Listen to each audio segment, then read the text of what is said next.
The scent of pine and sage hung heavy in the great hall, mingling with the musk of polished wood and anticipation. I arrived too early, a habit born from years of trying to prove my worth in a world that barely noticed me. The ceremony wouldn't begin for another hour, but punctuality was the armor I wore to compensate for all the ways I didn't belong. My fingers traced the smooth, leather-bound journal in my hands, my grandmother's final gift before she passed. "Remember, Claire," she had whispered, her voice crackling like autumn leaves.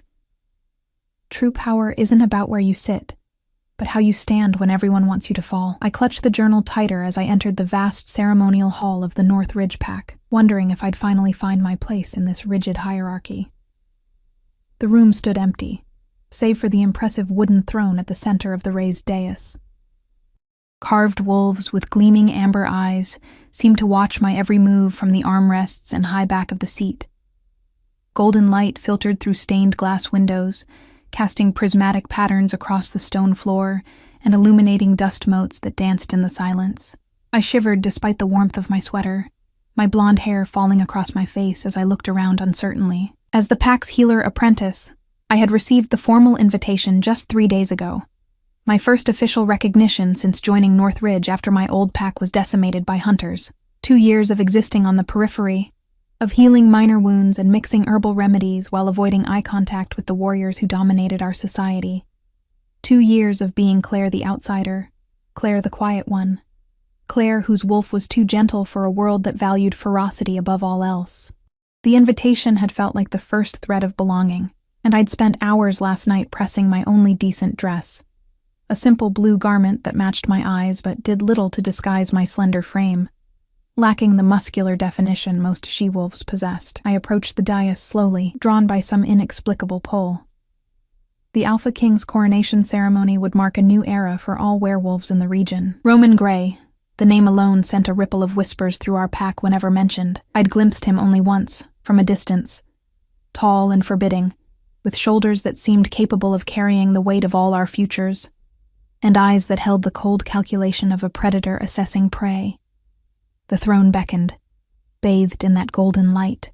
Before I could question my actions, I climbed the 3 stone steps and stood before it, mesmerized by the intricate carvings of the ancient pack symbols.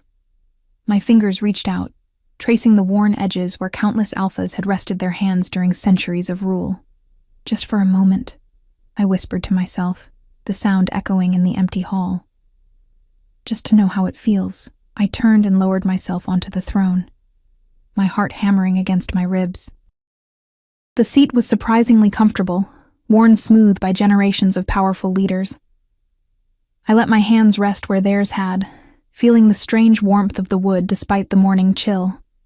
My grandmother's journal sat in my lap, a talisman of courage.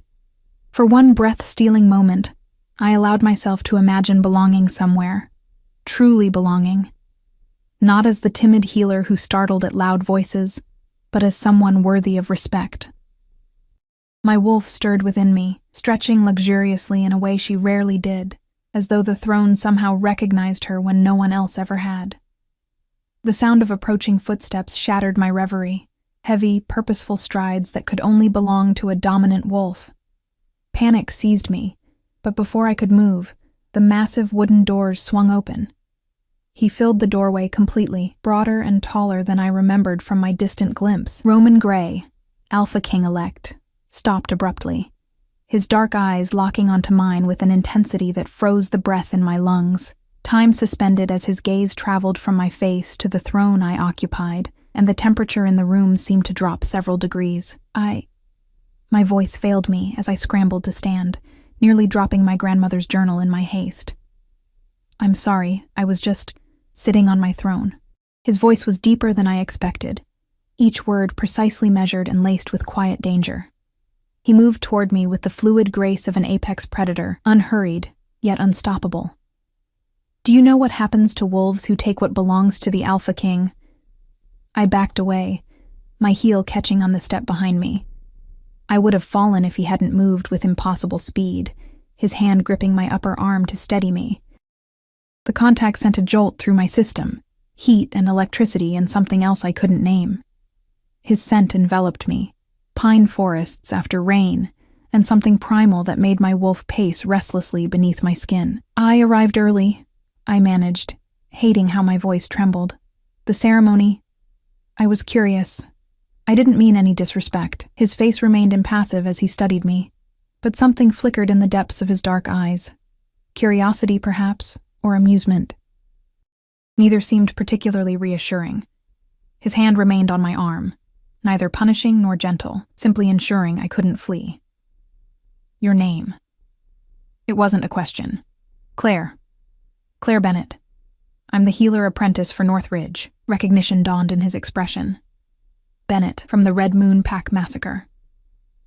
The words sliced through me, reopening wounds I'd spent 2 years trying to close. I nodded, unable to speak as memories flooded back. Flames and screams and the metallic scent of blood. My parents, my little sister, all gone in a single night of violence while I was away studying healing arts in the neighboring territory. Something shifted in his expression, the barest softening around his eyes. You shouldn't be here this early. The ceremonial space is restricted until the elders arrive. I'll go, I whispered, trying to step around him. He didn't release my arm. You still haven't explained why you were sitting on my throne. The truth would sound ridiculous, that I was imagining a strength I'd never possess, that I was pretending to be someone who mattered. I clutched my grandmother's journal tighter and opted for partial honesty. I wanted to feel it, the history, the legacy. I've never belonged anywhere since. I swallowed hard. Since I lost my pack, I suppose I wanted to understand what it feels like to have a place that's unquestionably yours. His eyes narrowed, searching my face for deception. Whatever he saw made him release my arm slowly, his fingers trailing down to my wrist in a touch so light it might have been accidental. The ceremony begins in an hour. You can return then. He turned toward the throne, effectively dismissing me. I should have been relieved to escape without punishment. Instead, I felt strangely disappointed, as though I'd failed some test I hadn't known I was taking. I'd made it halfway to the door when his voice stopped me. Claire Bennett. I turned, finding him seated on the throne I'd vacated, looking every inch the king he was about to officially become. The morning light caught in his dark hair, illuminating strands of auburn I hadn't noticed before. Yes? Your grandmother. She was Eliza Bennett? The seer? Surprise rippled through me. Yes. How did you? I make it my business to know the bloodlines in my territories. His fingers drummed once on the armrest. Interesting that her gift didn't manifest in you. I clutched the journal tighter, feeling oddly defensive. Not all gifts are visible, Alpha King. A smile touched his lips for the first time. Sharp and unexpected. No. They're not. He leaned forward slightly. Tell me something, healer. If you could sit on this throne again, what would you do with the power it represents? The question caught me off guard, genuine rather than mocking. I considered my answer carefully, aware that this interaction could define my place in the new order he would establish. I would use it to protect, I said finally, the words coming from some place deeper than thought. Not just the strong who can protect themselves, but those at the edges. Those who have lost their voices or never had them to begin with. Something unreadable flickered in his eyes. You should go now. I nodded, turning to leave, feeling his gaze follow me until the heavy doors closed behind me. My heart refused to slow its frantic rhythm as I leaned against the cool stone wall of the corridor, trying to process what had just happened. This encounter would change nothing. I would still be the quiet healer who blended into backgrounds. He would still become Alpha King, ruling with the cold efficiency that had made him legendary among the packs. Yet as I walked through the gradually filling halls, nodding politely to arriving dignitaries and pack members, I couldn't shake the feeling that something fundamental had shifted. Like the first tremor before an avalanche, too subtle to notice unless you were standing in exactly the right place, or the wrong one. I didn't realize I was still clutching my grandmother's journal until I felt the warm leather against my palm, the words of her final entry echoing in my mind. Destiny rarely announces itself with fanfare, my dear one. More often, it arrives in moments of apparent mistake. The hour passed in a blur as I retreated to a small alcove off the main corridor, trying to collect myself. Pack members and visiting dignitaries streamed past in their ceremonial finest, furs and leathers for the traditionalists, sleek modern attire for those embracing the new era Roman gray supposedly represented. I smoothed my simple blue dress, suddenly aware of how plain it looked compared to the finery around me. "There you are." A familiar voice broke through my thoughts. Nora, the pack's head healer and my mentor, approached with quick steps. Her silver-streaked black hair was pulled back in an elegant knot, her ceremonial healer's robe marking her position. "I've been looking everywhere for you. I came early," I said, not mentioning my encounter with the Alpha King. She gave me an appraising look. "You're pale.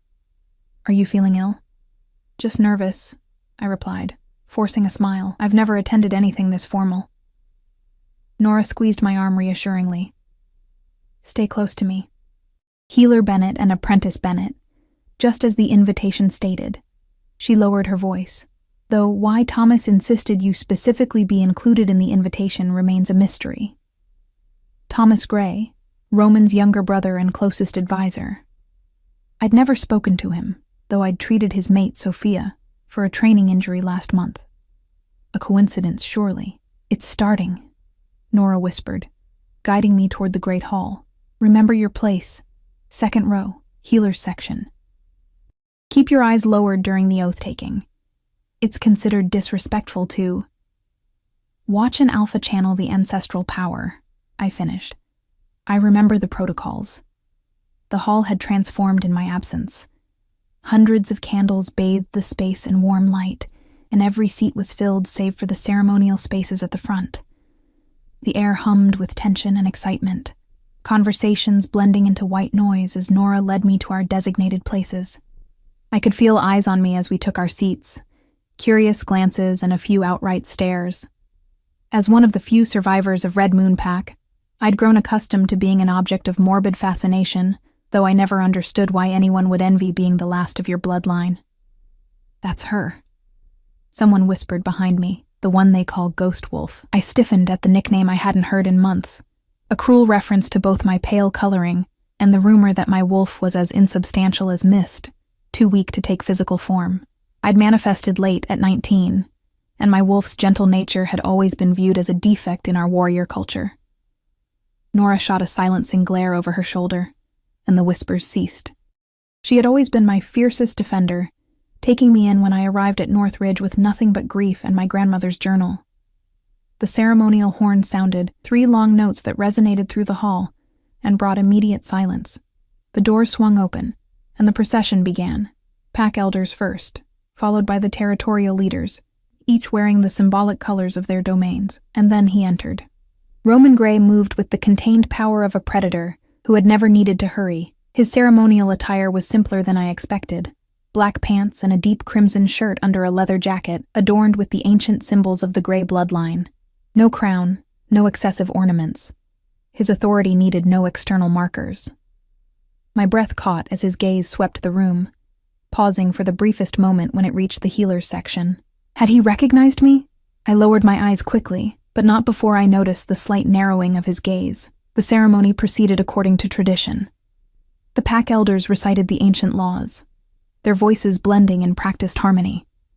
The territorial leaders stepped forward one by one, pledging allegiance to the new Alpha King. Through it all, Roman stood immobile, his expression revealing nothing of his thoughts. "The time has come," announced Elder Miriam, her voice carrying despite her advanced age, "for the Alpha King to take his oath and receive the blessing of our ancestors." Roman stepped onto the dais, turning to face the assembly. The silence deepened as he placed his hand on the ancient stone tablet, inscribed with the first pack laws. "I, Roman Alexander Gray, claim the right of my blood and the strength of my wolf to serve as Alpha King of the United Territories." His voice filled the hall without effort, commanding attention. "I vow to protect our people, preserve our ways, and lead with the wisdom of those who came before me."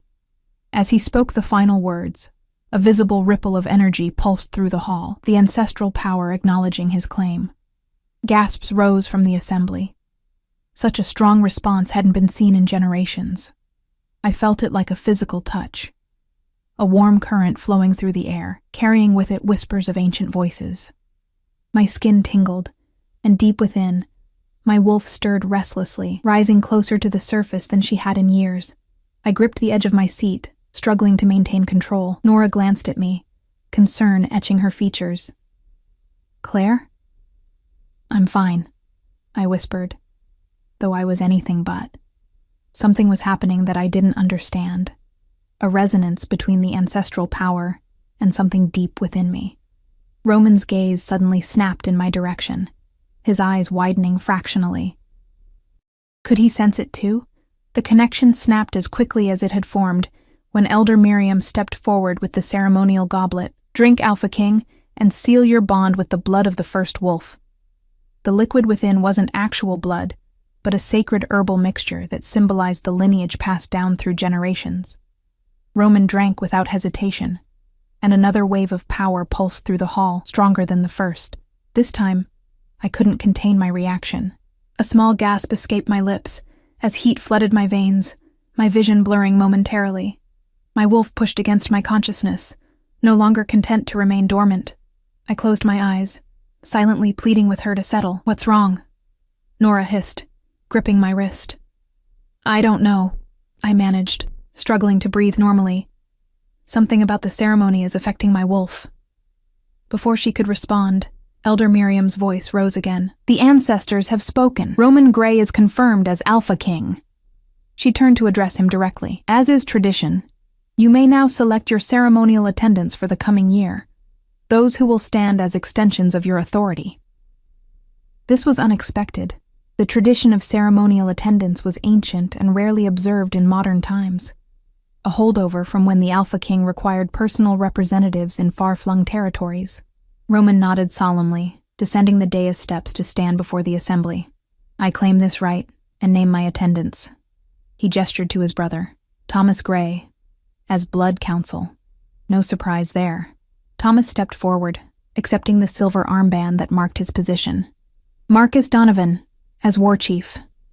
The hulking warrior from Stone Creek territory moved forward, his scarred face impassive as he received his armband. "Eliza Winters, as Diplomatic Envoy." A murmur rippled through the crowd. Eliza was young for such a position, though her skill in negotiation was widely acknowledged. Roman paused, his gaze sweeping the assembly once more. The next words froze the breath in my lungs. "Claire Bennett, as Personal Healer." The hall went silent. I sat immobile, certain I'd misheard. Nora's grip on my wrist tightened painfully. "Claire Bennett," Roman repeated, his voice carrying an edge of impatience. "Step forward." On legs that threatened to buckle, I rose and moved toward the dais. The walk felt endless, the weight of hundreds of stairs pressing against me like a physical force. Whispers followed in my wake, disbelief, speculation, outright derision. Why her? The ghost wolf. She's barely qualified as an apprentice. I kept my gaze fixed on Roman, seeking some explanation in his expression. His face revealed nothing, but his eyes held mine with an intensity that made my heart race. I stopped before him, fighting the urge to fidget under his scrutiny. "Alpha King," I managed, my voice barely audible. "Claire Bennett," he said, loud enough for all to hear. "Do you accept the position of personal healer to the Alpha King?" I should refuse. I was underqualified, unprepared, and unwanted by most of the assembly. Yet something deeper than reason pushed me to respond. "I accept the honor, Alpha King." He held my gaze a moment longer before reaching for the silver armband, smaller than the others but identical in design. As his fingers brushed my skin, that same jolt of electricity shot through me, and I heard his sharp intake of breath. He felt it too. The armband felt surprisingly warm against my skin, almost alive with a subtle pulse that matched my heartbeat. Roman's hand lingered a moment longer than necessary, before he stepped back. "The selections are complete," Elder Miriam announced. "The feast will now commence in celebration of our new Alpha King and his chosen attendants." The assembly rose, the tension breaking as conversations erupted throughout the hall. I stood frozen, unsure where to go or what to do next. Roman turned away without another word, immediately surrounded by territorial leaders vying for his attention. A firm hand gripped my elbow, and I turned to find Thomas Grey beside me. His resemblance to his brother was striking, though his features were less severe, his eyes holding a warmth Roman's lacked. "Come with me," he said quietly. "There are things you need to know." He led me through a side door and down a corridor I'd never noticed before, away from the noise of the gathering. We entered a small study lined with books, a fire crackling in the hearth. Why me? I asked the moment the door closed behind us. There are dozens of qualified healers. Nora has 30 years of experience. I'm nothing, nobody. Thomas studied me with unsettling intensity. You're Eliza Bennett's granddaughter. That doesn't answer my question, doesn't it? He gestured for me to sit, taking the chair opposite me. My brother doesn't make decisions lightly, Claire. Especially not public ones that will be questioned by every alpha in the territories. Then why? Because he sensed something in you, the same thing I sensed when I watched you heal Sophia. He leaned forward. You don't just treat injuries, Claire. You connect with something deeper. I shook my head. I'm a competent healer at best. My wolf is... Misunderstood, he interrupted. Like many things about you. The door opened before I could respond. Roman entered, his presence immediately filling the room. He'd removed his ceremonial jacket, and the simple crimson shirt emphasized the breadth of his shoulders and the lean strength of his arms. Leave us, he said to Thomas, who rose without argument. At the door, Thomas paused. Remember what we discussed, brother. The northern packs won't wait much longer for an answer. Roman's jaw tightened, but he nodded curtly. The door closed with a decisive click, leaving me alone with the Alpha King. You're wondering why I selected you, he said without preamble. Yes. Your reaction during the ceremony. He moved closer, his gaze intent. You felt it, didn't you? The ancestral power. I swallowed hard. Everyone did. Not like you. He circled me slowly, studying me as one might examine a puzzle. Your wolf responded. I saw it, felt it. That's impossible. You couldn't possibly.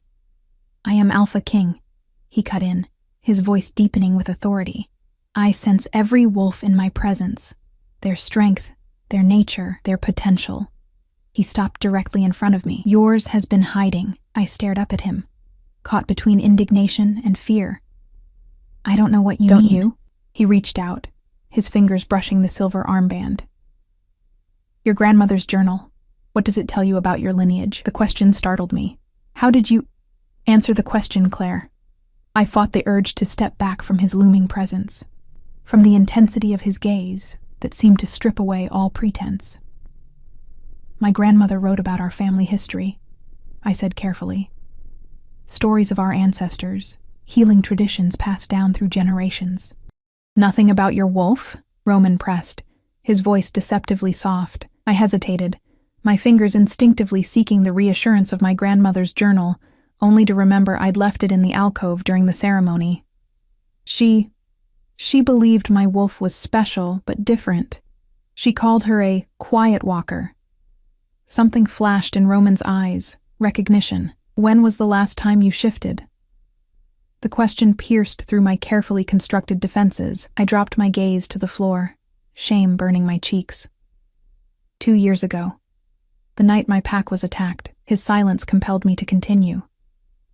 I was miles away when it happened, studying with an elder healer. I felt them dying, each one, like threads snapping inside me. My voice threatened to break, but I forced myself to continue. I shifted and ran all night, but by the time I arrived there was nothing but ash and bone. And since then, my wolf retreated. I can feel her, but she refuses to come forward. The admission cost me, each word like swallowing broken glass. In a society where shifting was as natural as breathing, my condition was viewed as a fundamental weakness. Nora says grief can do that sometimes. That eventually... Roman's hand caught my chin, tilting my face up to meet his gaze. The unexpected contact silenced me instantly, heat blooming where his fingers touched my skin. Your wolf isn't retreating from grief, Claire Bennett. She's retreating from you. The accusation stung. That's not true. I've tried everything, except accepting what she truly is. He released me and moved toward the fireplace. The ceremony wasn't supposed to affect anyone but me. Yet you felt it, didn't you? Not just the power, but the voices beneath it. I stared at him, wondering how he could possibly know that. The whispers had been so faint, yet distinct. Ancient words in a language I somehow understood without knowing. Yes, I admitted. And the throne this morning. Your wolf responded to it. I nodded, unable to deny it. Because she recognizes what you've been denying. He turned to face me fully. Your grandmother was right. You're a quiet walker. One of the old bloodlines thought to have died out centuries ago. I don't understand. No, you don't. That's precisely the problem. His frustration was palpable. I need a healer who understands the old ways, Claire. The northern packs are threatening to break away because they believe I've abandoned ancient traditions in favor of modernization. But I don't know the old ways, I protested. I'm trained in modern healing techniques with some herbal knowledge, nothing more. Yet you carry the journal of Eliza Bennett, one of the last true seers. Your bloodline is pure old pack, even if your knowledge isn't. He paced the room, tension radiating from his powerful frame. Thomas witnessed you healing his mate. He said you didn't just treat her injury. You spoke to it, convinced it to yield. I froze. I'd hoped no one had noticed that slip, the moment when I'd forgotten myself and allowed the strange intuition that sometimes guided my healing to take over completely. Sophia's dislocated shoulder had been stubborn, refusing conventional treatment. Without thinking, I'd whispered to the injury itself, negotiating with the damaged tissues as my grandmother had taught me in secret. That was unorthodox, I admitted. That was old magic, Roman corrected, the kind the northern packs still revere, the kind that could help me maintain the unity my father failed to preserve. Understanding dawned slowly. You chose me for political reasons. I chose you because I need what you represent, he countered. And because your wolf responded to the ancestral power in a way that shouldn't be possible unless... He stopped himself. Unless what? It doesn't matter. He dismissed the thought with a wave of his hand. What matters is that you've accepted the position. For the next year, you'll serve as my personal healer, accompanying me to all pack gatherings and diplomatic functions. The implications hit me like a physical blow. Leave Northridge? But my training with Nora is secondary to your duty to your Alpha King. His tone left no room for argument. You'll continue your studies under the court physician while serving in your new capacity. And if I refuse? His eyes darkened. You already accepted. Publicly. I stepped forward, finding courage I didn't know I possessed. You manipulated me. You knew I couldn't refuse in front of everyone. Yes. He showed no remorse for the admission, because I need you, Claire Bennett, whether either of us likes it or not. Before I could respond, a knock interrupted us. The door opened to reveal a stone-faced warrior I recognized as Dominic, head of the Alpha King's personal guard. The northern representatives are requesting an immediate audience, my king. Roman's jaw tightened. Tell them I'll meet with them tomorrow as scheduled. They're insisting, sir. Their Alpha, Garrett Stone, says if you don't meet with them now, they'll consider it a rejection of their concerns and act accordingly. Something dark and dangerous flashed across Roman's face, a glimpse of the predator beneath the composed exterior. Very well. I'll be there in 5 minutes. Dominic nodded and withdrew, closing the door behind him. This discussion isn't finished, Roman said, turning back to me. Go to the feast. Mingle. Be seen. Tomorrow morning. Be ready to travel to the capital. Pack only what you need. Everything else will be provided. Just like that. You expect me to abandon my life here with no preparation? I expect you to honor your commitment. He moved to the door, then paused. Your grandmother's journal. Keep it close. You'll need it in the days to come. After he left, I remained in the study, trying to process everything that had happened. The Quiet Walker bloodline, the old magic, the political maneuvering I'd unwittingly become part of. My mind spun with questions and implications, none of which I was equipped to answer. Eventually, I made my way to the great hall, where the feast was in full swing. Long tables groaned under the weight of traditional dishes, and mead flowed freely from ornate pitchers. The atmosphere was celebratory, but I detected undercurrents of tension, particularly among the Northern Pack representatives, who sat together in stony silence. There you are. Nora appeared at my side, her expression a mixture of concern and irritation. What happened? Why would Roman Gray choose you as his personal healer? The bluntness stung, though I knew she meant no insult. Apparently, my bloodline has political value. Her eyes widened. The Bennett connection to the old packs, but that's distant history. Not according to the Alpha King. I touched the silver armband, still warm against my skin. He's ordered me to the capital, tomorrow.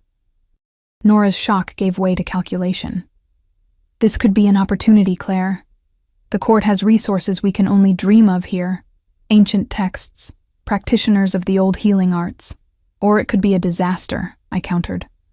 I'm not qualified for this position, Nora. Everyone knows it. Then become qualified. Her voice hardened with unexpected conviction. Your grandmother believed you were capable of far more than you've shown. Perhaps it's time you started believing it too. Before I could respond, a commotion near the high table drew our attention. Roman had returned and was engaged in what appeared to be a tense conversation with a broad-shouldered man I recognized as Garrett Stone, Alpha of the Northern Coalition. Though they kept their voices low, the rigid set of their bodies spoke of barely contained aggression. The Northern situation is worse than we thought, Nora murmured. They've been pushing for a return to the old ways since the former Alpha King died. They believe modern influences are weakening our kind. And Roman? What does he believe? That's the question, isn't it? She watched the two alphas with a healer's assessing eye. His father was a traditionalist who nearly drove us to civil war with his rigid adherence to outdated hierarchies. Roman has been more progressive, but carefully so. As we watched, Garrett's voice rose enough for his words to carry. Your father understood the importance of pure bloodlines. These diluted packs you've been cultivating will be our downfall. Roman's response was too low to hear. But whatever he said caused Garrett to slam his hand on the table, drawing all eyes in the hall. You have until the full moon, the Northern Alpha growled. Either declare your commitment to the old ways, or we declare independence from your rule. With that, he and his delegation stood and marched from the hall, leaving a wake of shocked whispers and speculative glances. Thomas appeared at Roman's side, speaking urgently in his ear. Roman nodded once, his expression revealing nothing of his thoughts. Then, unexpectedly, his gaze found mine across the crowded room. Something passed between us, a recognition, a silent acknowledgement of the role I would play in whatever came next.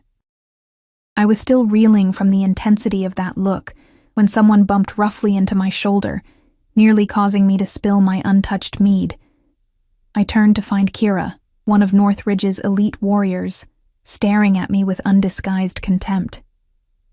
Personal healer, she sneered. We all know why he really chose you. Enlighten me, I said, refusing to be intimidated despite the way my heart raced. She leaned closer, her voice pitched for my ears alone. Rumor has it the Alpha King needs to make a political mating soon. What better choice than a weak little she-wolf from an ancient bloodline? You're malleable, Bennett, decorative. You won't challenge him like a real mate would. Her words hit with precision, targeting insecurities I'd never voiced aloud. Before I could respond, another voice cut in, cool and measured. I'd be careful about spreading rumors regarding the Alpha King's intentions. Eliza Winters, the newly appointed diplomatic envoy, stepped between us with graceful authority. That kind of talk could be construed as undermining his leadership. Kira's eyes narrowed, but she backed away. Just making conversation, she muttered before disappearing into the crowd. Thank you, I said to Eliza, grateful for the intervention. Don't thank me yet. Her smile didn't reach her calculating eyes. Court is a dangerous place for the unprepared, Claire Bennett, especially for someone with your limitations. You mean my wolf, among other things. She sipped her mead delicately. Roman has placed you in a precarious position. Many will resent your elevation, others will seek to use you for their own ends. She studied me over the rim of her cup. The question is whether you're clever enough to navigate those waters. I didn't ask for this position. Few ask for power, she replied. The wise simply learn to wield it when it's thrust upon them. She nodded toward the high table. He's watching you, you know. Has been since you entered the room. I refused to look, keeping my attention on Eliza. Why are you telling me this? Because balance is coming to our world, Claire Bennett, whether we're ready or not. And you," she touched the silver armband on my arm, "have somehow become integral to that balance." With that cryptic statement, she glided away, leaving me more confused than ever. Despite my resolve, my eyes drifted to the high table, where Roman sat in conversation with his brother. As if sensing my gaze, he looked up, his dark eyes finding mine instantly across the crowded hall. He didn't nod or smile or give any acknowledgement, yet I felt the weight of his attention like a physical touch. In that moment, I understood that my life had irrevocably changed. Tomorrow I would leave the relative safety of Northridge for the capital, thrust into political currents I barely comprehended, serving an alpha king whose motives remained opaque. And somewhere beneath it all lay the mystery of my reluctant wolf and the Quiet Walker bloodline. Secrets my grandmother had taken to her grave, leaving only cryptic journal entries as guidance. I touched the silver armband, surprised by the sense of rightness it conveyed despite everything. Perhaps Nora was right. Perhaps this was the opportunity I needed to discover who I truly was, who I could become. Or perhaps, as Kira suggested, I was merely a pawn in a political game far beyond my understanding. Either way, there was no turning back. Dawn broke crisp and clear as I finished packing the few possessions I deemed essential for my new life. My healing herbs, carefully dried and labeled, 3 modest dresses, my grandmother's journal, which I'd retrieved from the alcove after the feast. Everything fit into a single bag, a testament to how little I'd accumulated in my 2 years at Northridge. A soft knock at my door revealed Nora, her eyes red-rimmed from what appeared to be a sleepless night. "I've brought you something," she said, extending a small wooden box inlaid with mother of pearl. "It belonged to your grandmother. She left it in my keeping before her last journey, with instructions to give it to you when the time was right." I accepted the box with trembling hands. "And you believe now is that time?" "I believe you're following the path she foresaw." Nora's voice wavered. "She told me once that you would leave us to serve a king. I thought it a strange prophecy for a girl with such a gentle wolf." The box was surprisingly heavy. I opened it to find a silver pendant nestled on velvet, an intricate design of a wolf, with eyes of pale blue stone, surrounded by ancient symbols I recognized from my grandmother's journal. "The mark of the Quiet Walker," Nora explained softly, "worn by healers of your bloodline for generations." "You knew?" I looked up, shocked. "About my heritage?" I suspected. Eliza never confirmed it directly. She helped me fasten the pendant around my neck, where it rested cool against my skin. "There are stories, Claire, old stories about wolves who walk between worlds, who hear the whispers of spirits and speak to the essence of living things. Roman called it old magic, a crude term for something far more nuanced." She gripped my shoulders. "Listen to me, Claire. The capital is a place of power and intrigue. Trust no one completely, not even the Alpha King. Your gift makes you valuable, which makes you vulnerable." "I don't even understand my gift," I confessed. "My wolf refuses to emerge. And these abilities, healing by intuition, hearing whispers during the ceremony, they come and go without my control." "Your grandmother's journal contains more than family history," Nora said. "Study it. The answers you seek are there, hidden in plain sight." Her eyes filled with unexpected tears. "I've taught you all I can. Now you must find the rest of your path alone." I embraced her tightly, suddenly afraid. What if I fail? What if I can't be what he needs me to be? "Then you'll be what you need to be," she whispered fiercely. "Your worth isn't defined by your service to any alpha, no matter how powerful." A sharp knock interrupted us. Dominic, the Alpha King's head guard, his expression impassive. "The convoy departs in 20 minutes, Healer Bennett." The journey to the capital took most of the day, through forests and mountains that mark the boundaries between territories. I'd expected to travel with servants or lesser officials, but instead found myself in a sleek black SUV with Roman himself, his brother Thomas, and Eliza Winters. The Alpha King spent most of the trip on calls, his low voice discussing security arrangements and diplomatic strategies, while I stared out the window, trying to process the rapid changes in my life. "Nervous?" Thomas asked during a rare moment, when Roman stepped out of the vehicle at a security checkpoint. "Terrified," I admitted, seeing no point in pretense. He smiled, his expression more open than his brother's ever was. Good. The ones who aren't afraid are the first to make fatal mistakes. Is that supposed to be comforting? It's supposed to be true. His gaze drifted to the pendant at my throat. Interesting choice of jewelry. I touched it self-consciously. It was my grandmother's. I know. Something in his tone made me look up sharply, but before I could question him, Roman returned, and the conversation died.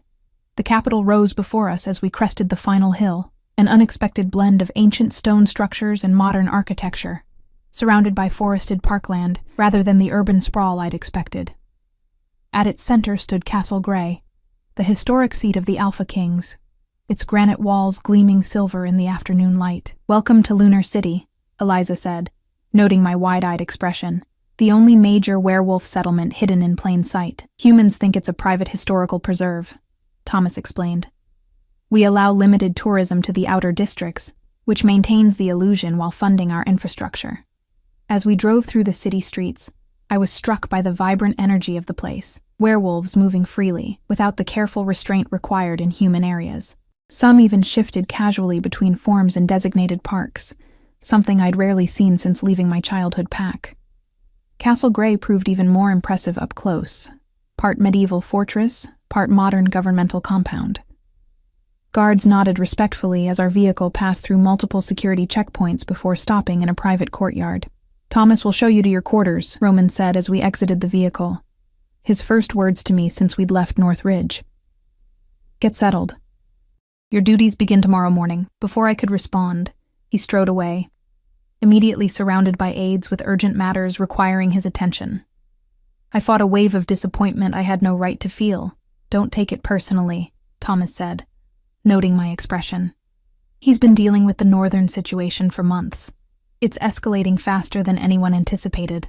I still don't understand why he thinks I can help," I said, as Thomas led me through vaulted corridors adorned with paintings of previous Alpha Kings. Many shared the same dark hair and intense gaze as Roman, a bloodline of power made visible through generations.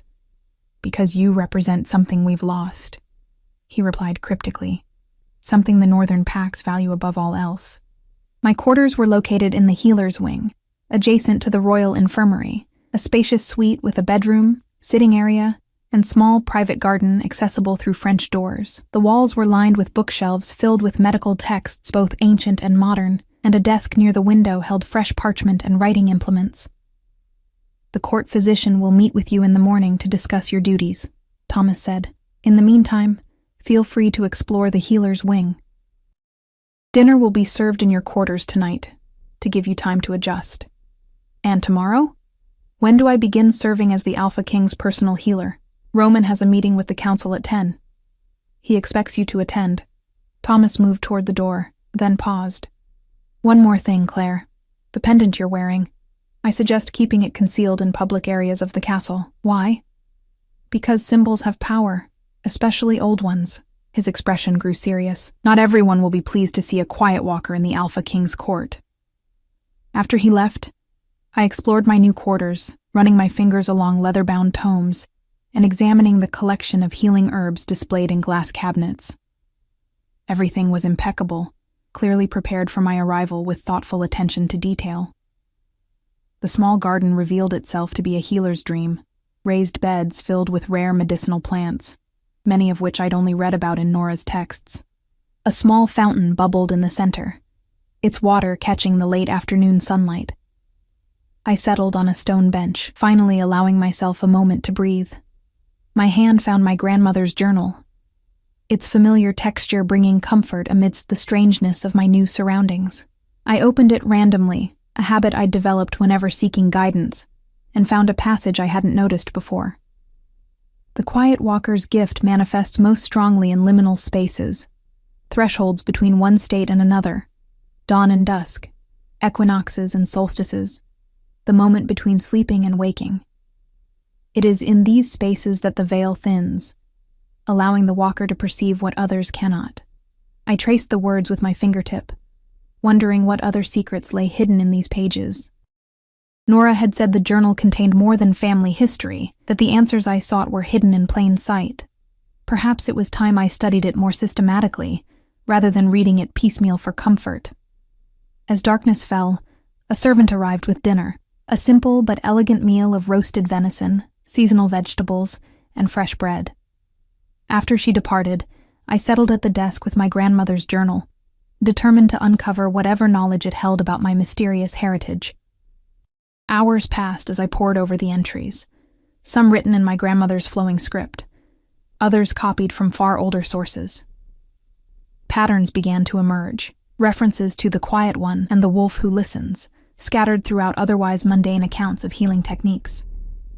Carefully drawn symbols matched those on my pendant, each accompanied by cryptic notes about their meanings and uses. One passage in particular caught my attention, written in a different hand than my grandmother's. The Quiet Walker stands between realms, not merely flesh and spirit, but past and future, tradition and innovation.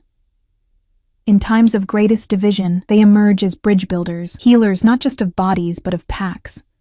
Their greatest strength lies not in dominance but in harmony, in the balance between opposing forces. The words resonated deep within me, stirring something that felt like recognition. Was this my purpose? To serve as some kind of bridge during this time of division between traditional and progressive factions? A soft knock interrupted my thoughts. I opened the door to find a young woman in healer's attire, her expression nervous. "Forgive the late intrusion, Healer Bennett. I'm Lily, assistant to the court physician." She twisted her hands anxiously. "There's been an incident. The Alpha King has requested your immediate presence in his private study." I followed her through dimly lit corridors, my mind racing with possibilities. What kind of medical emergency would require my specific assistance, rather than the more experienced court physician? Lily stopped before an ornate door guarded by two stone-faced warriors. "Through here. He's waiting." The study was warm and surprisingly intimate. Bookshelves lining the walls, a fire crackling in a stone hearth. Deep leather chairs positioned around a low table. Roman stood with his back to the door, gazing out a window into the darkness beyond. He'd changed from his travel clothes into simple black pants and a gray Henley that did nothing to diminish his commanding presence. "You requested me, Alpha King?" I said, breaking the silence. He turned, and I gasped softly. A jagged cut ran along his left cheekbone, still seeping blood. Bruising had already begun to spread beneath his eye, and he held himself stiffly, suggesting additional injuries. "What happened?" I moved toward him instinctively, healer's instincts overriding protocol. "Training accident." His tone made it clear he wouldn't elaborate. "Can you fix it?"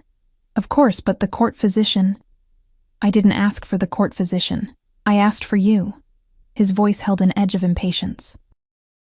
"I'd prefer this handled discreetly." Understanding dawned. A visible injury, even one sustained during training, could be perceived as weakness by rivals, particularly with the northern packs already challenging his authority.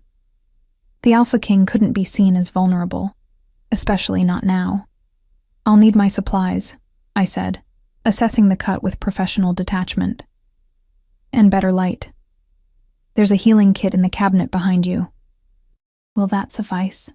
I found the kit, impressively comprehensive, and gestured for him to sit in one of the leather chairs.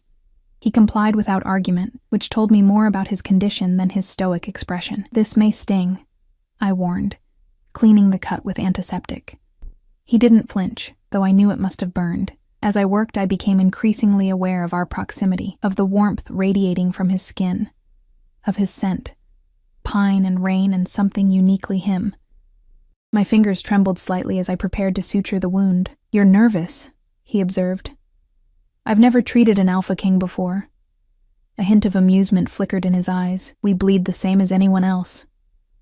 Some might consider that statement treasonous. "Then it's fortunate we're alone." He studied me as I threaded the needle. "Your pendant. It's new." My hand went to the silver wolf instinctively. It was my grandmother's. Nora gave it to me before I left. "Do you know what it represents?" "The Quiet Walker bloodline," I said, beginning the first suture. To his credit, he remained perfectly still, though I'm still trying to understand exactly what that means. "It means you're rarer than you realize." His gaze was intense despite his injured state. "There hasn't been a confirmed Quiet Walker in the territories for over a century.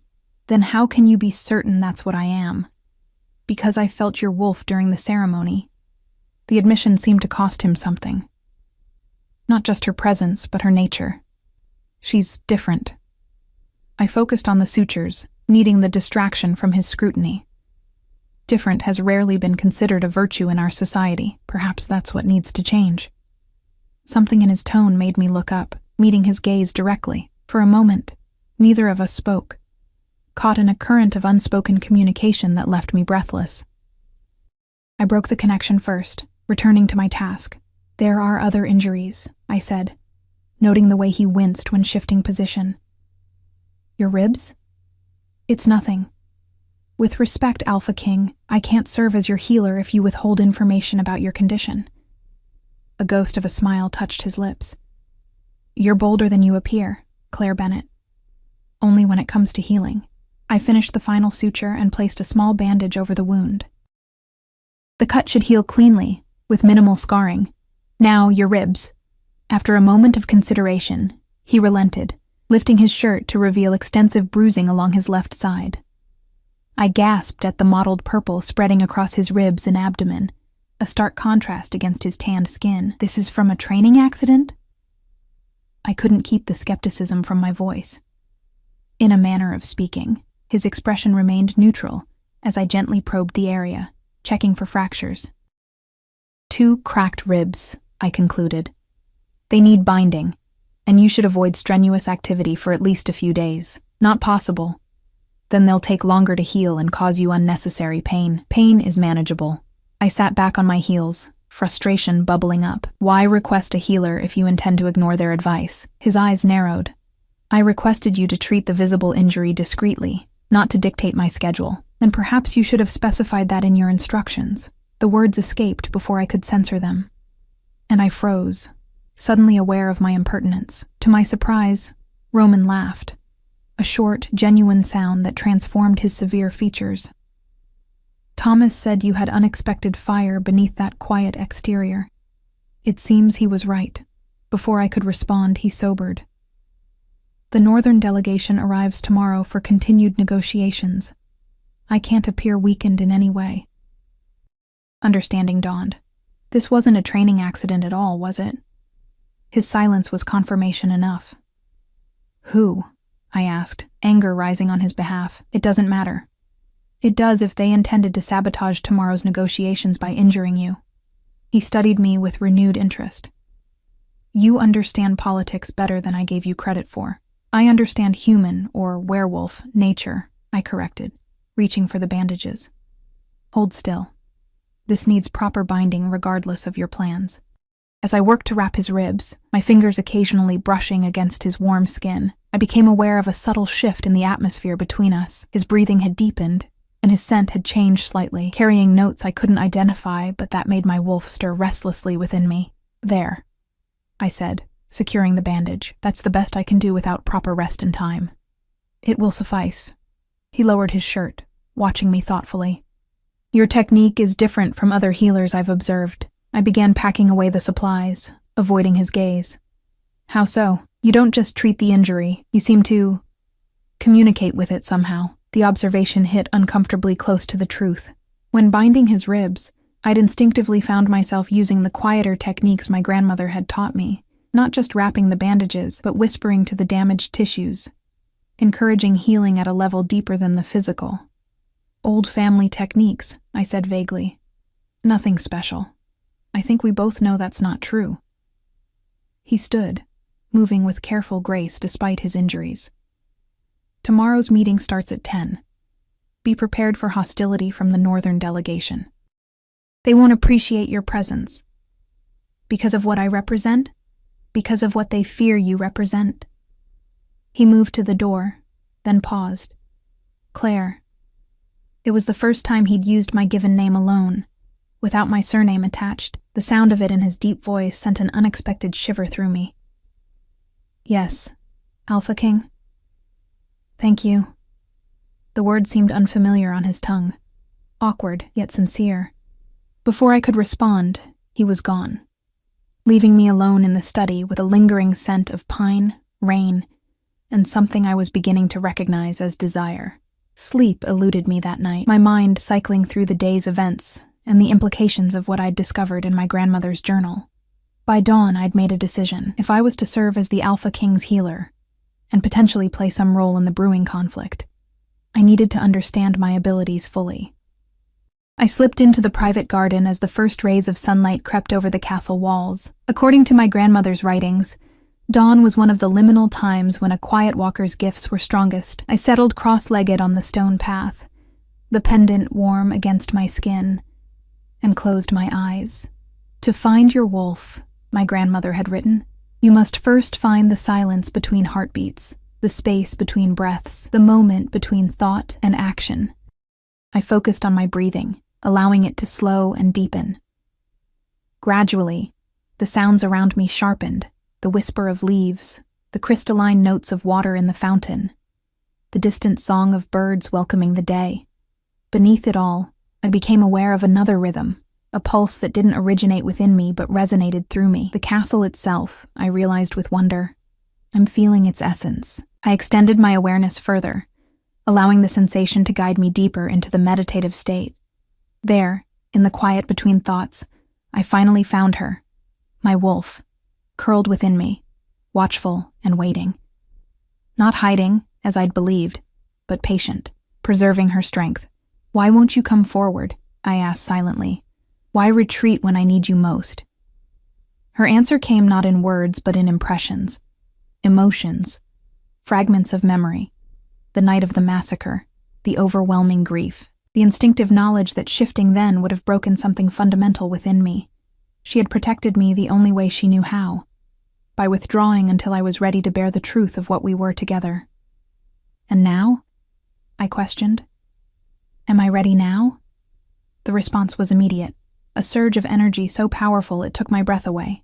Not yet, but soon. When the moment came, we would know. I opened my eyes to find the garden transformed. Colors appeared more vibrant, scents more complex. Each plant seemed to pulse with its own unique signature of energy, one I could somehow read as easily as words on a page. This was the Quiet Walker gift. Not just communion with my wolf, but with all living things. Remarkable, a voice said from the doorway. I turned to find an elderly man watching me, his white hair contrasting sharply with his dark skin. Though he wore the simple attire of a healer, he carried himself with the quiet dignity of someone accustomed to respect. Dr. Solomon, I guessed, recognizing the court physician from Thomas's description. And you're the mysterious Claire Bennett. He approached slowly, studying me with keen interest. I wondered what Roman saw in you that prompted such an unexpected appointment. Now I begin to understand. I rose, suddenly self-conscious. You were watching me? I was coming to introduce myself before our scheduled meeting. He gestured to the pendant at my throat. But when I saw that symbol and the energy field surrounding you during your meditation, professional curiosity got the better of me. You can see energy fields? He smiled, the expression warming his austere features. One doesn't serve as court physician to 3 generations of Alpha Kings without developing certain sensitivities. He tilted his head, assessing me. Your grandmother was Eliza Bennett? Yes. Did you know her? We corresponded occasionally on healing techniques. Something like sadness flickered across his face. She was a remarkable woman, one of the last true practitioners of the old ways. Did she tell you what I was? She didn't need to.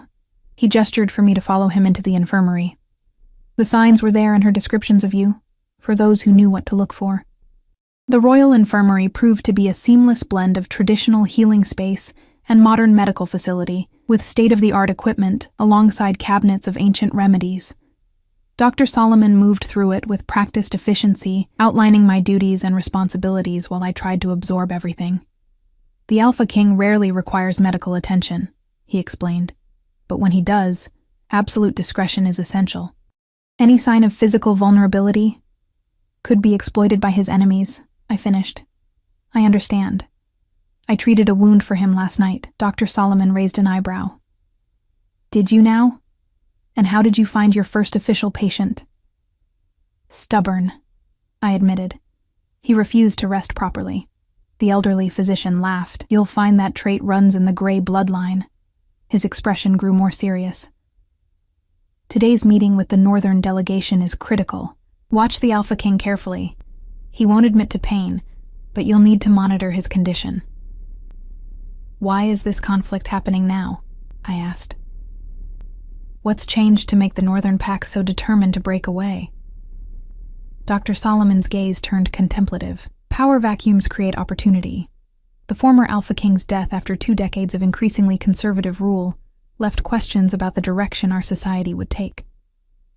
He began organizing instruments with methodical precision. Roman represents change, modernization, integration with human society, less emphasis on traditional hierarchies. The Northern Packs see this as a threat to their way of life. And where do you stand, Doctor? I stand with the oath I took to heal all who need healing, regardless of politics. He smiled faintly. But between us, stagnation is a slow death. Change is necessary, though it must be balanced with respect for tradition. He checked his watch. Speaking of which, you should prepare for the council meeting. Wear your formal healer's attire. Appearance matters in these situations. The council chamber occupied the highest level of the castle's central tower, a circular room with walls of glass offering panoramic views of the city and surrounding territories. A massive round table dominated the space, carved from a single ancient oak and inscribed with the territorial boundaries of all major packs. I arrived precisely at 10, dressed in the formal white and silver robes of a royal healer that had been delivered to my quarters. The pendant rested against my skin beneath the high collar, hidden as Thomas had advised. Roman was already present, engaged in quiet discussion with his brother and several advisors. He looked immaculate in a charcoal suit that emphasized the breadth of his shoulders and the lean strength of his frame. No trace of last night's injuries was visible, save for a faint line along his cheekbone, which most would attribute to normal werewolf roughhousing rather than a deliberate attack. His gaze found me as I entered, a flash of appreciation in his dark eyes, before his expression returned to careful neutrality. He nodded slightly, indicating I should take the empty seat to his left, a position of significance that wasn't lost on the others present, judging by their curious glances. "The Northern delegation has arrived," announced Dominic from the doorway. "Alpha Garrett Stone and representatives from the 7 Northern territories." Roman straightened, an almost imperceptible wince betraying the pain in his ribs. "Show them in." The Northern wolves entered with the confidence of predators on familiar hunting grounds. Garrett Stone led them, a massive man with silver-streaked auburn hair and cold blue eyes that assessed everyone present with calculating precision. Behind him came 6 others, territorial alphas and their seconds, each radiating barely contained aggression. "Alpha King," Garrett acknowledged, his tone just shy of insolent. His gaze shifted to me, his nostrils flaring slightly. "I see you've brought new blood to your inner circle." "Claire Bennett, my personal healer," Roman replied smoothly. "I trust her presence won't be an issue." Garrett's eyes narrowed as he studied me more carefully. "Bennett? Of Red Moon Pack?" "Originally, yes," I confirmed, forcing myself to meet his intimidating gaze. Something like recognition flickered across his face before he turned his attention back to Roman. "We have much to discuss, Alpha King. Shall we begin?" The meeting proceeded with tense formality as both sides presented their positions. The Northern demands were substantial. Greater autonomy in governance, stricter adherence to traditional pack structures, less interaction with human society, and most controversially, a return to bloodline-based hierarchy that would effectively diminish the status of mixed heritage wolves. These terms represent the minimum requirements for continued unity, Garrett concluded. Our patience grows thin. Roman had listened without interruption, his expression revealing nothing of his thoughts. When he finally spoke, his voice was measured and authoritative. "I understand your concerns about preserving our heritage," he said. "But some of these demands would return us to a system that nearly tore us apart during my father's reign." "Your father understood the importance of tradition," Garrett countered. "Diluting our bloodlines, our customs, that's what will truly destroy us. Adaptation has ensured our survival for centuries," Roman replied. "The world is changing. We must change with it, or be left behind." "At what cost?" One of the other Northern alphas leaned forward. Our young already prefer human cities to packed territories. They adopt human values, human weaknesses. Soon, what will separate us from them besides the ability to shift? The debate continued, growing increasingly heated as fundamental differences in vision became apparent. Throughout, I observed Roman carefully, noting the minute signs of discomfort he concealed from the others, the slight stiffness in his movements, the occasional tightening around his eyes when he shifted position.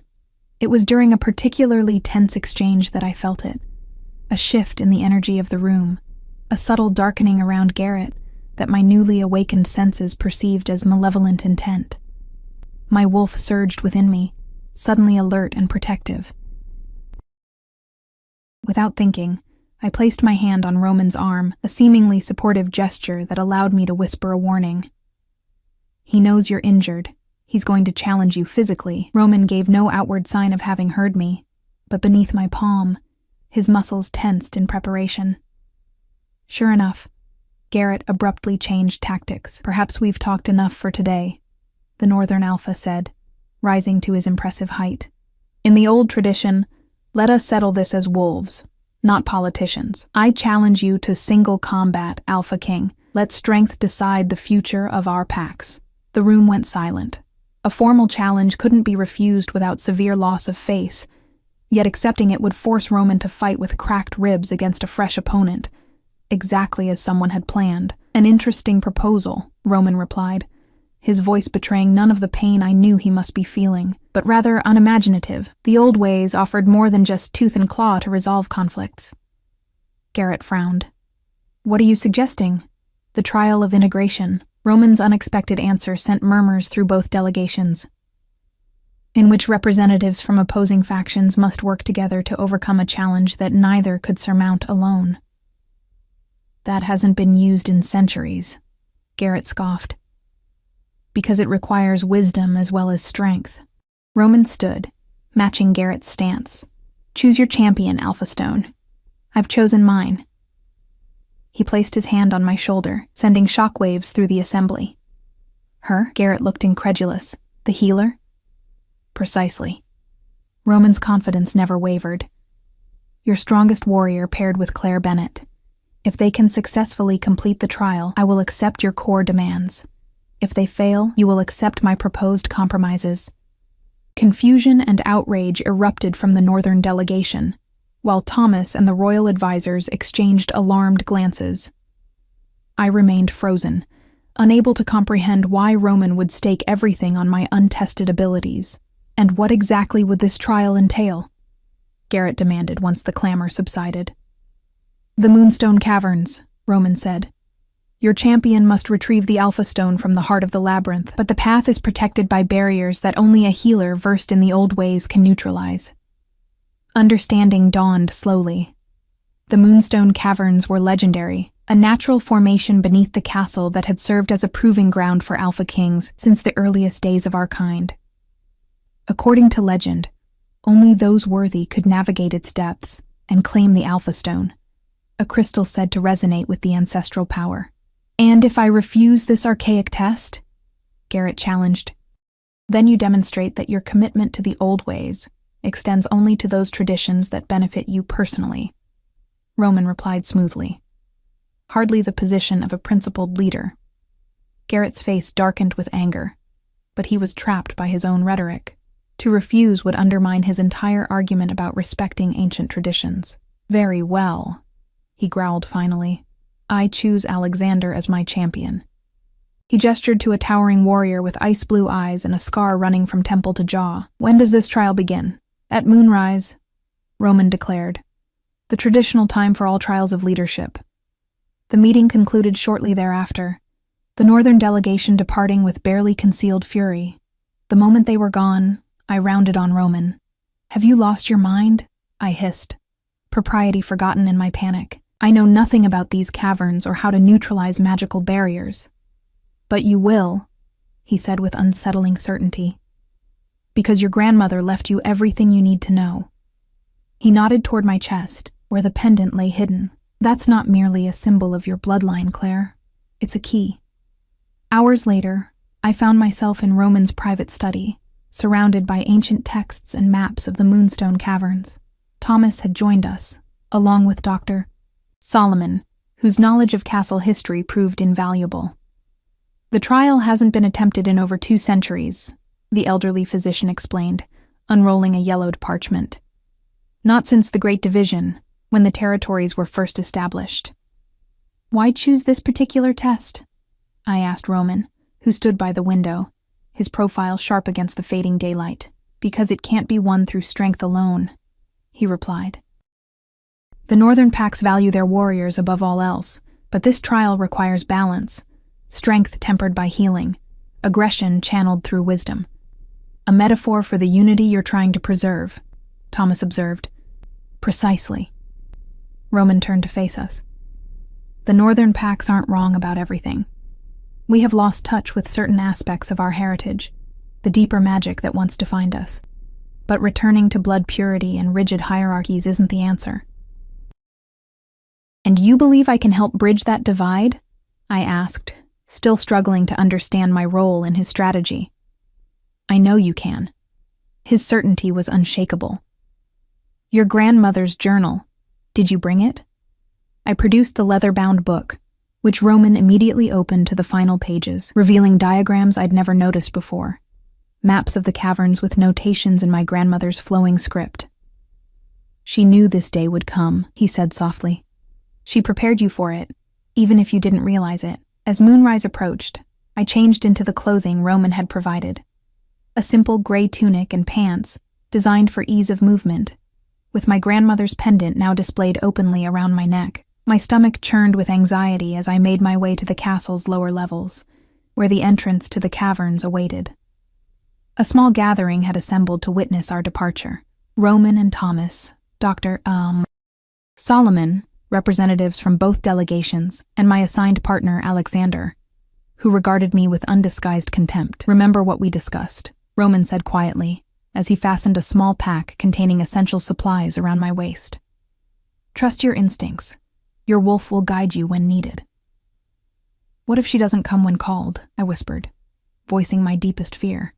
What if I fail you? His hand caught mine, warm and unexpectedly gentle. You won't. The conviction in his voice steadied me. But even if something goes wrong, remember that I chose this trial for a reason. There's more at stake than politics. Before I could ask what he meant, Garrett approached with Alexander. Moonrise is upon us, the Northern Alpha announced. Let the trial begin. The entrance to the Moonstone Caverns yawned before us, a natural arch in the living rock beneath the castle. As tradition dictated, we would enter with only minimal supplies. No modern technology, no weapons save for Alexander's ceremonial dagger. Our goal: retrieve the Alpha Stone from the heart of the labyrinth and return before the next moonrise, 24 hours later. May the ancestors guide your path, Roman intoned formally, though his eyes remained fixed on me, conveying something deeper than the ritual words. Alexander strode forward without hesitation, clearly expecting me to follow. With one last glance at Roman, I took a deep breath and stepped into the darkness that would test everything I thought I knew about myself. The caverns lived up to their name, the walls embedded with crystalline formations that caught and amplified the light from our single torch. Alexander moved with confident purpose, following markers etched into the stone by generations of wolves who had traversed these passages. Stay close, he ordered curtly. I won't be slowed by having to search for you if you wander off. I'm not here as your burden, I replied evenly. I'm here because you can't complete this trial without me. He scoffed, but didn't argue further as we descended deeper into the earth. The passages narrowed and widened unpredictably, sometimes forcing us to squeeze through tight openings, other times opening into vast chambers where stalactites hung like frozen daggers from distant ceilings. It was in the third such chamber that we encountered our first barrier, a seemingly solid wall of blue-white energy stretching from floor to ceiling, humming with ancient power. Now we see if you're worth the air you breathe, Alexander said, gesturing toward the obstacle. Neutralize it, healer. I approached cautiously, my grandmother's instructions echoing in my mind. The pendant grew warm against my skin as I studied the barrier, perceiving it not just with my eyes, but with the deeper senses I'd begun to access that morning. The barriers respond to intention, she had written. They are not meant to keep all away, only those whose hearts are closed to balance. I removed the pendant, holding it before me like an offering. We seek passage to fulfill the trial of integration, I said, the formal words coming naturally. I stand as healer, he as warrior, together in balance as the old ways demand. For a breathless moment, nothing happened. Then the pendant began to glow with the same blue-white light as the barrier, which shimmered and parted like a curtain, revealing the passage beyond. Alexander's expression shifted from skepticism to grudging respect. Perhaps there's more to you than appearances suggest, Bennett. We continued deeper, encountering increasingly complex barriers that required not just the pendant's power, but specific actions from both of us, sometimes combined strength to move obstacles, other times careful navigation through sections where the very air seemed charged with unpredictable energy that responded differently to healer and warrior. To my surprise, Alexander proved to be an adaptable partner. Once convinced of my utility, he began consulting me on decisions, recognizing that my perceptions offered insights his strength alone couldn't provide. Gradually, a wary respect developed between us as we progressed through challenges that forced us to rely on each other's unique abilities. "Why did you agree to serve as Roman's champion?" he asked during a brief rest, several hours into our journey. "You don't strike me as someone who craves power or position." "I didn't exactly have a choice," I admitted. "It all happened very quickly. There's always a choice." He took a swig from his water flask. "Even when the options seem limited," I studied him thoughtfully. "Why did you agree to represent Garrett? Do you truly believe isolation is the answer to preserving our heritage?" Something complicated flickered across his scarred face. "I believe in protecting what matters. My mate. She's from a mixed bloodline. Under the old regime, she would never have been accepted in the Northern Territories." He looked away. "But times are changing, and not all of us welcome Garrett's vision of returning to the past. Then why support him? Because loyalty to Pack comes first," he said, though doubt shadowed his words. "At least, that's what we're taught."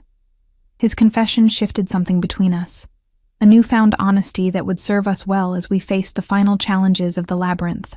The heart of the caverns revealed itself after what felt like endless hours of navigation. A vast chamber where the ceiling opened to the night sky, allowing moonlight to pour in and illuminate thousands of crystalline formations. At its center stood a single column of stone, atop which rested a crystal unlike any I'd ever seen, swirling with internal light, pulsing gently like a heartbeat. The Alpha Stone. "We found it," Alexander breathed, moving forward eagerly. "Wait," I cautioned, sensing something wasn't right. "There's one final barrier." Indeed, as we approached, the air before the stone column shimmered with power, the strongest barrier yet. But unlike the others, this one didn't yield to my pendant or our combined efforts. After multiple attempts, we sat exhausted at its perimeter, no closer to our goal. "What now, healer?" Alexander asked, frustration evident in his voice. "Dawn approaches, and we're still half a day's journey from the surface." I closed my eyes, seeking guidance in the silence between heartbeats as my grandmother had taught me. The answer came not in words but in understanding, a profound recognition of what the trial truly required. "It's not about the stone," I said slowly, opening my eyes. "The entire trial, it's not about retrieving an object. It's about what we become in the attempt." Alexander frowned. "Speak plainly." "The barrier requires something we haven't offered yet." I stood, suddenly certain. "Truth. Our truth." Before he could question further, I stepped forward, placing my hand against the shimmering barrier. "I am Claire Bennett, last of Red Moon Pack," I declared. "I have hidden from my true nature out of fear. Fear of power I don't understand. Fear of standing out when all I've wanted was to belong." The words flowed from some deep wellspring of honesty. "I am a quiet walker, a bridge between worlds, and I accept this gift not for myself, but for the healing it can bring to all our kind." The barrier flickered, responding to my truth, but not yet yielding. I turned to Alexander. "Your turn." He hesitated, then stepped forward with the resolution of a warrior facing inevitable battle. I am Alexander Volkov, champion of Northern Ice Pack, he stated. I have followed orders out of loyalty while doubting the path we've chosen. I believe in preserving our heritage, but not at the cost of our future, his voice strengthened. I fight for a world where my mate and children can live proudly without hiding their mixed blood, even as I honor the traditions that shaped me. The barrier pulsed once, twice, then dissolved completely, leaving the path to the Alpha Stone clear. Together we approached the column, but when Alexander reached for the stone, I placed my hand on his arm. Both of us, I said. Together. Our fingers closed around the crystal simultaneously. Light exploded through the chamber, blinding in its intensity. When my vision cleared, I found myself not in the cavern, but in a misty realm between worlds, my wolf standing before me in physical form for the first time in 2 years. She was beautiful, pale silver, with eyes of deep blue, neither imposing nor aggressive, but radiating a quiet strength I'd failed to recognize in myself. She approached slowly, her gaze holding mine. It is time, she communicated without words. We are needed, not as separate entities, but as one being, one purpose. I'm afraid, I admitted, of what we might become together. Fear is natural, she acknowledged, but so is growth. We are the bridge, Claire, between past and future, between strength and healing. This is our purpose, to help others find balance by embodying it ourselves. As she spoke, I understood what had eluded me for so long. My wolf hadn't retreated out of weakness, but out of wisdom, waiting until I was ready to embrace our shared destiny. With that realization came acceptance, and with acceptance, transformation. We merged, not in the physical sense of shifting, but in a deeper spiritual union that left me forever changed. When the mist cleared and I found myself back in the cavern, I knew with absolute certainty that I would never again doubt my place in the world. Alexander stood beside me, his expression suggesting he'd experienced something equally profound. The Alpha Stone glowed softly between us, its light pulsing in rhythm with our heartbeats. We should return, he said quietly, a new respect in his voice. There is much to discuss with our leaders. The journey back passed in contemplative silence, both of us processing what we'd experienced. When we finally emerged into the castle courtyard, the gathered witnesses gasped at our appearance, not because we were injured or disheveled, but because of the transformation evident in our bearing. Roman stepped forward, his dark eyes seeking mine with an intensity that sent warmth flooding through me. You succeeded. Yes and no, I replied, my voice steadier and more confident than it had ever been. We have the stone, but what we found was something far more valuable. Garrett pushed forward. What nonsense is this? Either you completed the trial or you failed. We completed it, Alexander stated firmly, but not as you might expect, Alpha. He extended the Alpha Stone, which continued to pulse with inner light. The trial teaches a lesson our packs have forgotten, that true strength comes from balance, from integration of seemingly opposing forces. Eloquent words from a warrior, Garrett sneered. Has one day with a healer turned you into a philosopher? One day in the caverns has reminded me of truths we've neglected, Alexander countered. I will not support a return to laws that would exile my own mate and children, Alpha Stone. Nor will I stand by while we isolate ourselves from a changing world out of fear disguised as tradition. Murmurs rippled through both delegations as Alexander's declaration hung in the air. Garrett's face darkened with rage. You dare defy me? You're Alpha? I dare speak truth, Alexander replied calmly, as is my right as your chosen champion. Roman stepped forward, his presence commanding attention. The trial has been completed successfully, he announced. As agreed, negotiations will continue with adjusted terms that honor both tradition and necessary evolution. This means nothing, Garrett snarled. A manipulated test with a predetermined outcome. The outcome was determined by forces beyond any of us, I interjected, drawing surprised looks from those who had previously dismissed me. The same ancestral power that confirmed Roman as Alpha King guided us through the caverns. To demonstrate my point, I held up the pendant, which glowed with the same inner light as the Alpha Stone. The two resonated visibly, creating harmonics that filled the courtyard with ethereal sound. "The Quiet Walker has returned," Dr. Solomon announced, his aged voice carrying unexpected authority. "As the ancient prophecies foretold, when division threatens to tear apart what generations have built, the wolf who walks between worlds will emerge to restore balance." Garrett's gaze fixed on my pendant, recognition and shock replacing anger. "It cannot be," he whispered. "The Bennett bloodline was thought lost." "Not lost," Roman corrected. "Merely waiting for the right moment." He moved to stand beside me, his shoulder brushing mine in a gesture of unity. "This is the balance I propose, Alpha Stone. Not abandonment of tradition, but integration with necessary progress. Not dilution of our heritage, but enrichment through diversity." The next hours blurred into a flurry of negotiations, discussions, and gradual reconciliation as the story of our journey through the caverns spread throughout the castle. By nightfall, a tentative agreement had been reached, one that preserved essential traditions while creating space for necessary evolution. I found Roman alone on a castle balcony after the final documents were signed, his gaze fixed on the rising moon. He seemed different somehow, the weight of impending conflict lifted from his shoulders, revealing the man beneath the Alpha King. "You knew," I said, joining him at the railing, "about the true purpose of the trial. About what would happen when Alexander and I reached the stone." "I suspected," he admitted.